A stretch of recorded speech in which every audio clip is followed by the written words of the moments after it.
PV അൻവറിനെതിരെ നിലപാട് കടുപ്പിച്ച് KPCC അധ്യക്ഷൻ സണ്ണി ജോസഫ്.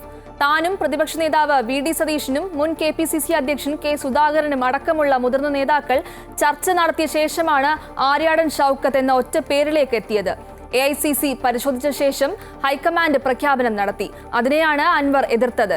UDFന്റെ ഭാഗമാകാൻ ആഗ്രഹിക്കുന്ന വ്യക്തി ഹൈക്കമാൻഡിന്റെ തീരുമാനം എതിർത്താൽ അതിനെ എങ്ങനെ അംഗീകരിക്കാൻ കഴിയുമെന്നും അൻവർ മറുപടി പറയണമെന്നും സണ്ണി ജോസഫ് വ്യക്തമാക്കി. അൻവർ LDFനെതിരെ സർക്കാരിൻ്റെ നയങ്ങൾക്കെതിരെ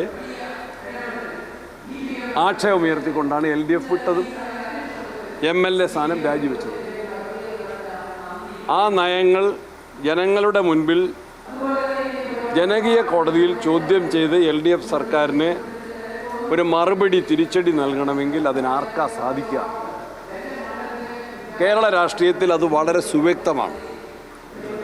LDFനെതിരെ നിയമസഭയ്ക്കകത്തും പുറത്തും ശക്തമായ നീക്കം നടത്തുന്ന ജനപിന്തുണയുള്ള ഒരു മുന്നണിയാണ് UDF. അത് നമ്മൾ കണ്ടു. എവിടെയൊക്കെ? പുതുപ്പള്ളിയിൽ കണ്ടു, തൃക്കാക്കര കണ്ടു, പാലക്കാട്ട് കണ്ടു, വയനാട് ഉപതെരഞ്ഞെടുപ്പിൽ കണ്ടു, കേരളത്തിലെ പാർലമെൻറ്റ് ഇലക്ഷനിൽ കണ്ടു.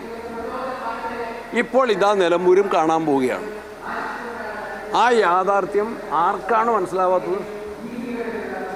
LDFൻ്റെ തെറ്റായ നയങ്ങൾ, അഴിമതി, പോലീസിനെ ദുരുപയോഗം ചെയ്യുന്നത്, കർഷക ദ്രോഹം, വന്യമൃഗ ശല്യത്തിന് പരിഹാരമുണ്ടാക്കാത്തത്, തൊഴിലില്ലായ്മ, വിലക്കയറ്റം, ഇതൊക്കെയാണ് ജനങ്ങളുടെ മുൻപിൽ UDF ഉന്നയിക്കുന്നത്.